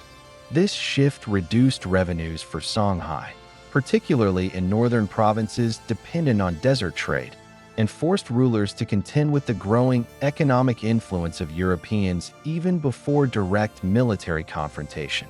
In addition to external economic pressures, internal rebellions became increasingly common. Provinces far from Gao, including Hausa territories to the east and regions along the Niger's southern reaches, resisted imperial control. Governors, known as pharaons, occasionally defied central authority, withholding taxes or even declaring autonomy. The empire's reliance on provincial officials, while necessary for managing its vast territory, made it vulnerable to corruption and nepotism. As governors grew more entrenched in local affairs, their loyalty to the emperor could waver, undermining the centralization that had once been Songhai's strength. Reports from the period indicate repeated uprisings, some violent, that required military intervention and drained resources that could have otherwise supported trade, scholarship, and infrastructure. Religious tensions also played a role in the empire's early decline. Askia Muhammad had promoted Islam and aligned closely with the ulama of Timbuktu and other centers, integrating Sharia into governance and reinforcing legitimacy. Yet, as his successors assumed power, maintaining this balance became challenging.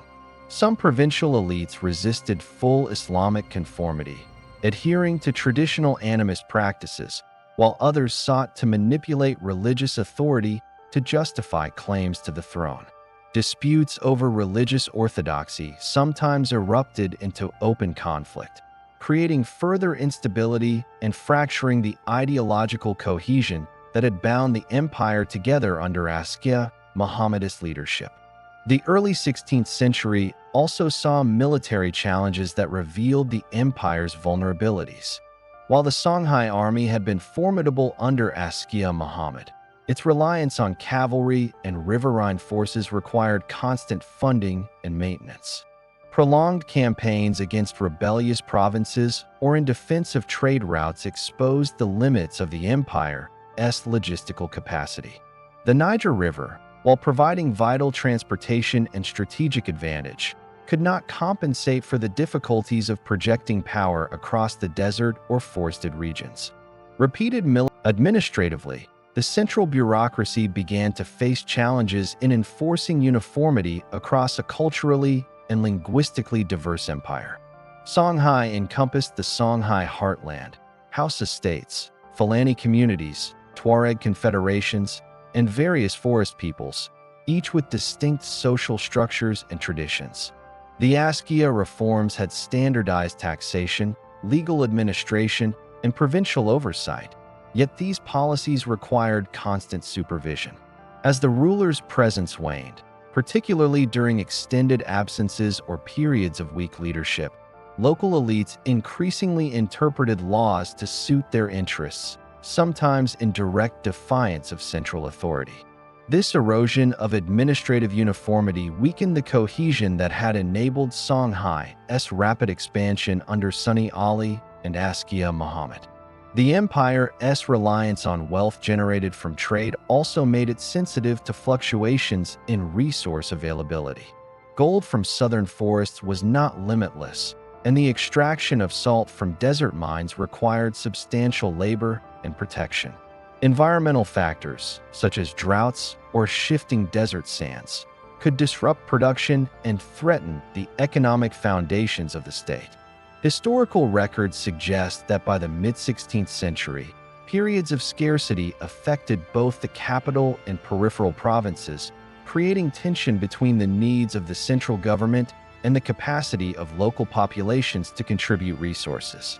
Such economic pressures, combined with succession disputes and rebellious governors, created a complex web of internal vulnerabilities that would eventually expose Songhai to external attack. Despite these mounting challenges, the empire retained significant strengths during the early stages of decline. Songhai's army remained large and disciplined, capable of repelling minor rebellions and maintaining control over major trade centers. Gao, Timbuktu, and Jin continued to prosper, their markets attracting merchants from across the Sahel and the Sahara. Scholarship persisted, with Timbuktu's universities and libraries maintaining intellectual production and serving as centers of legal and religious authority. These institutions helped sustain a sense of cultural and political continuity, even as cracks in the imperial edifice became increasingly apparent. Nevertheless, the structural weaknesses accumulated over decades began to compound. The combination of succession disputes, local resistance, economic shifts, and administrative overextension created an environment in which even minor disturbances could escalate into significant crises. The early 16th century was a period of relative stability compared with what would follow, yet it marked the beginning of the gradual unraveling of Songhai's central authority. By the 1530s and 1540s, successive rulers struggled to maintain the balance between the emperor's authority, provincial autonomy, and the empire's economic foundations. These tensions, left unresolved, would leave Songhai ill-prepared for the catastrophic Moroccan invasion at the end of the century. Culturally and socially, the early decline was less visible. Timbuktu and other urban centers continued to thrive as hubs of trade, scholarship, and religion. Manuscript production, Quranic education, and scholarly networks persisted, reflecting the resilience of Songhai's intellectual traditions. Yet, even in these thriving centers, the consequences of political fragmentation and economic pressures could be felt. Patronage of scholarship depended on the wealth and stability of the state, and as revenues declined due to shifts in trade patterns or local unrest, the resources available for libraries, schools, and scholars became constrained. This subtle erosion of cultural infrastructure mirrored the broader political and economic fragility emerging across the empire. The early 16th century also demonstrated how Songhai's decline was shaped by the changing dynamics of regional and global commerce. European maritime expansion along the West African coast altered traditional trade flows, drawing gold, ivory, and enslaved labor toward the Atlantic rather than the trans-Saharan routes that had underpinned Songhai's prosperity. North African and Saharan traders, once reliant on Songhai's security and infrastructure, increasingly diversified their networks, creating competition and reducing the central government's ability to monopolize commerce. These shifts did not immediately devastate the empire, but they signaled a long-term strategic vulnerability that would become critical when external military threats emerged later in the century. The era also saw demographic and environmental pressures that complicated governance. The Sahel region, while fertile along the Niger River, was subject to periodic droughts and flooding that could disrupt agriculture and trade. Songhai's reliance on tributary relationships and forced labor for resource extraction meant that natural shocks could quickly translate into political unrest. Historical records indicate that local communities resisted excessive taxation and labor demands, sometimes fleeing to neighboring territories or engaging in localized revolts. The central government's response, while capable in the short term, could not fully mitigate the underlying tensions between imperial demands and local capacities. By the final decades of the 16th century, the Songhai Empire, despite centuries of consolidation and expansion, faced a threat unlike any it had encountered before. While internal challenges of succession disputes, provincial autonomy, and shifting trade had already begun to weaken the state, the external pressure that would ultimately precipitate its fall came from the north. The Sultanate of Morocco, under the ambitious and determined Ahmad al-Mansur, sought to extend its influence southward across the Sahara. The Moroccan threat was not merely a military expedition. It was a calculated intervention aimed at controlling the wealth of the Western Sudan, particularly the gold fields and trade networks that had made Songhai an unparalleled power in West Africa. Ahmad al-Mansur ascended to the throne of Morocco in 1578, following the Battle of Alcasar-Kobur, in which his predecessor and other claimants had been killed or captured. Emerging victorious from a dynastic struggle, al-Mansur inherited an economically strained yet politically consolidated Morocco. The Sultan recognized that controlling the trans-Saharan gold trade could address Morocco's fiscal challenges, enabling him to fund armies, fortify cities, and consolidate his rule. Songhai, as the largest and wealthiest state south of the Sahara, became the logical target for this ambition. By the late 1580s, Ahmad al-Mansur had begun planning a military expedition across the desert, a project that required meticulous preparation, advanced logistics, and modern weaponry, including firearms and artillery, technologies that would decisively alter the balance of power between North and West Africa. The Moroccan Sultan employed a combination of diplomacy, espionage, and military organization to prepare for the conquest of Songhai. He cultivated intelligence networks to understand the empire's political structure, the disposition of its army, and the geography of its key cities. This intelligence revealed Songhai's dependence on cavalry and riverine forces, as well as its vulnerability to firearms and cannons, which the Songhai army had never encountered in substantial numbers. Ahmad al-Mansur invested heavily in procuring arquebus, cannons, gunpowder, and military engineers from Europe and the Ottoman Empire, recognizing that technological superiority would be essential for a successful invasion. By the early 1590s, Morocco had assembled an army estimated at between 4,000 and 5,000 men, a fraction of Songhai's total military strength. But armed with weapons that rendered traditional cavalry charges and riverine assaults largely ineffective. Meanwhile, the Songhai Empire, still reeling from internal disputes and the administrative strains of maintaining such an extensive territory, remained unaware of the imminent danger. Provincial governors had become increasingly autonomous, and while the central bureaucracy under the Askia lineage continued to function, it was weakened by decades of internal contention. The Songhai military, although large and experienced, relied heavily on traditional weapons, including spears, bows, swords, and shields.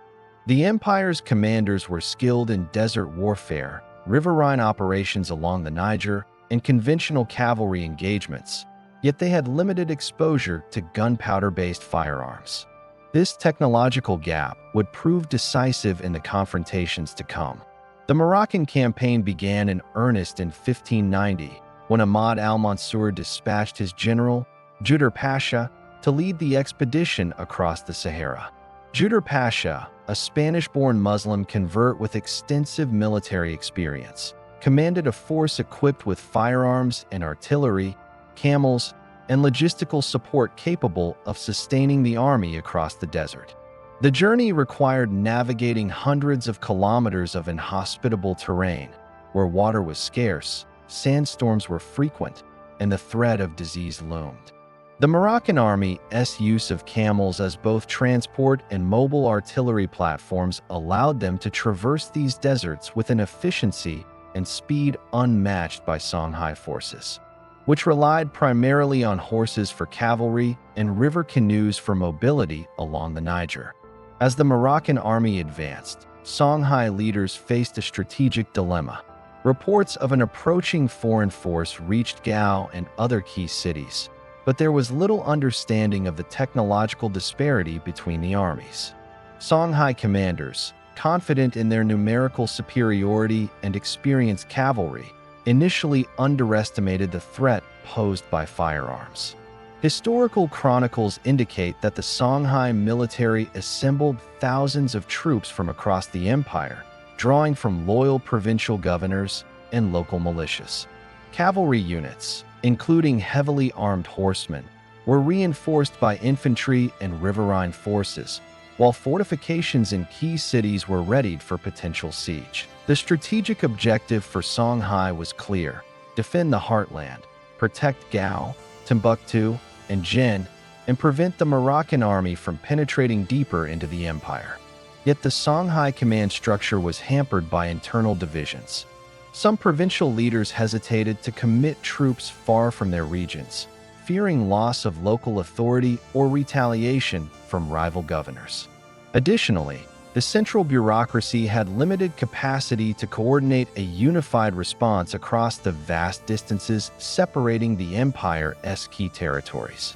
This fragmentation contrasted sharply with the disciplined Moroccan force, which operated under a centralized command with modern logistics and clear objectives. By 1591, the Moroccan army had completed its arduous desert crossing and approached the Niger Bend, the lifeblood of Songhai's economic and military power.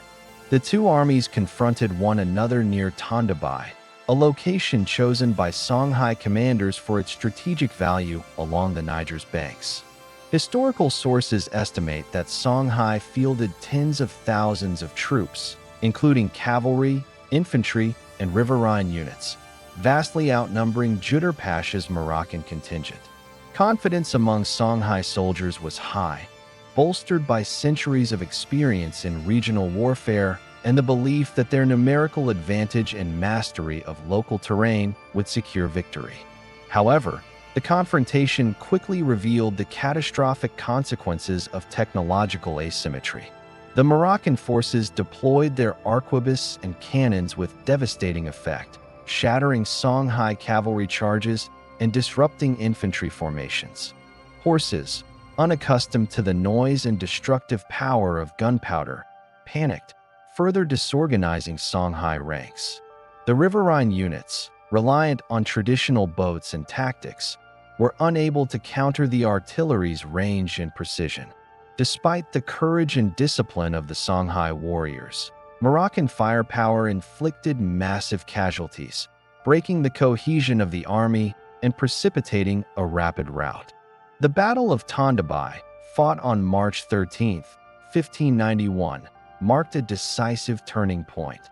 The invincible empire of West Africa, which had expanded across thousands of kilometers under Sonni Ali and Askia Muhammad, suffered a catastrophic defeat at the hands of a numerically inferior but technologically superior force.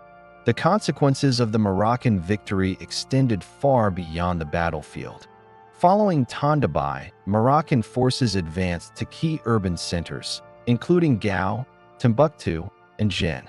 These cities, historically the economic and intellectual heart of Songhai, fell under Moroccan control, and imperial authority collapsed across much of the empire. While some local governors and communities resisted occupation, the central cohesion that had defined Songhai for over a century was irreparably shattered. The empire fragmented into smaller polities, each attempting to assert autonomy in the absence of a strong central ruler.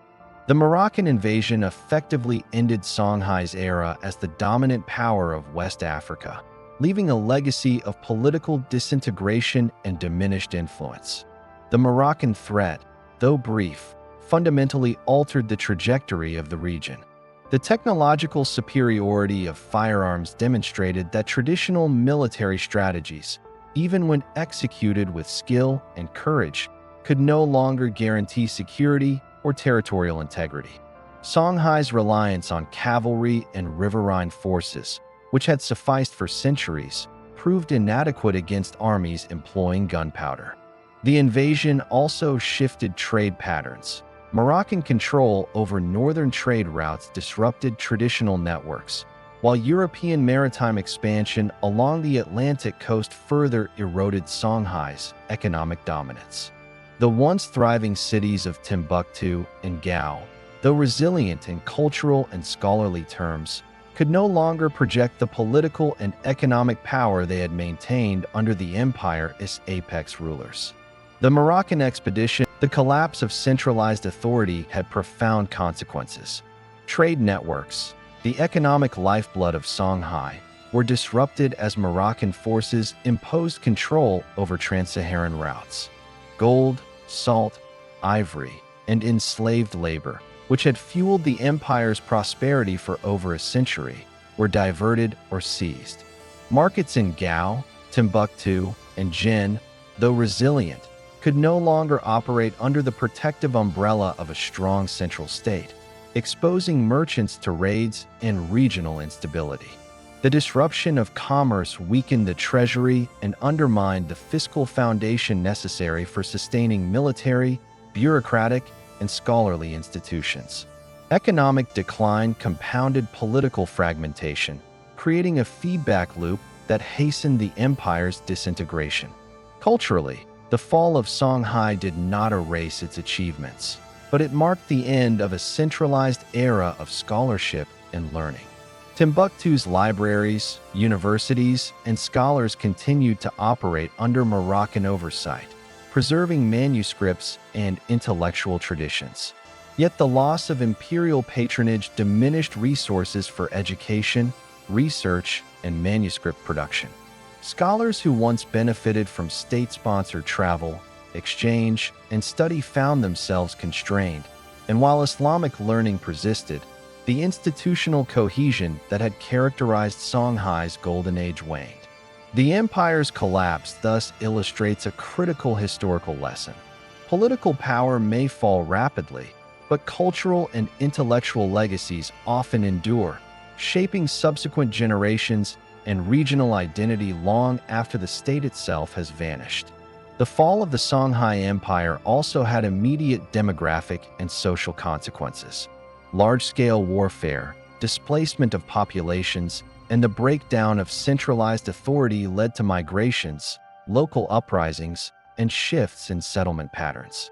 Communities along the Niger River faced new threats from both Moroccan forces and opportunistic local warlords.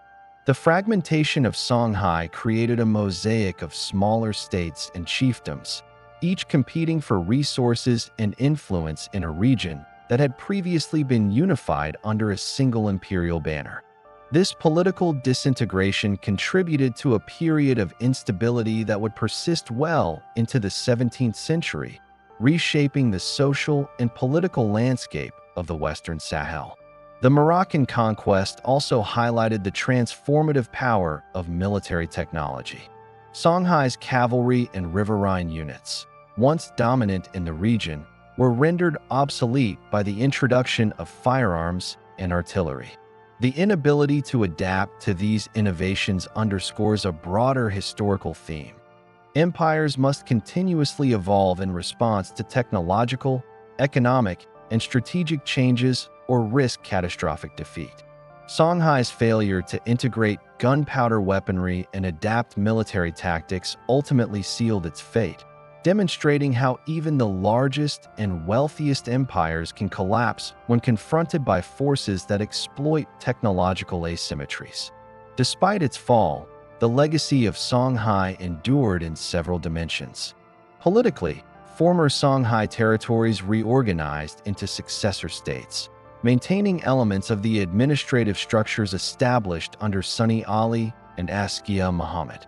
Economically, trade networks eventually recovered, though shifted in scale and orientation due to Moroccan oversight and the growing influence of European maritime trade along the Atlantic coast.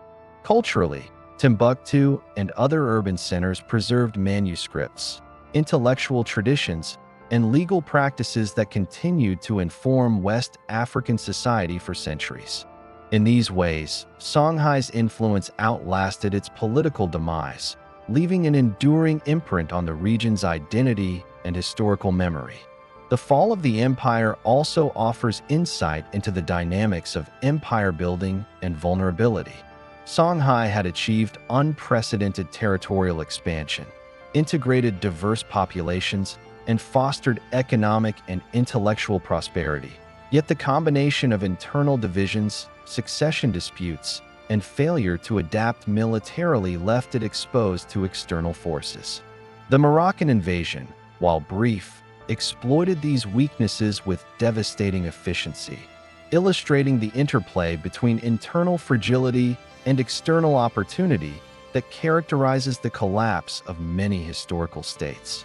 The Battle of Tondibi and subsequent occupation serve as stark reminders that even the most powerful empires are contingent on continual adaptation, cohesion, and the ability to respond to shifting geopolitical realities. In retrospect, the fall of Songhai in 1591 closes a chapter of West African history marked by ambition, innovation, and remarkable statecraft. From its emergence in 1430, through the conquests of Sonni Ali, the administrative genius of Askia Muhammad, and the flourishing of scholarship in Timbuktu, the empire had established itself as the largest and most influential state in West Africa.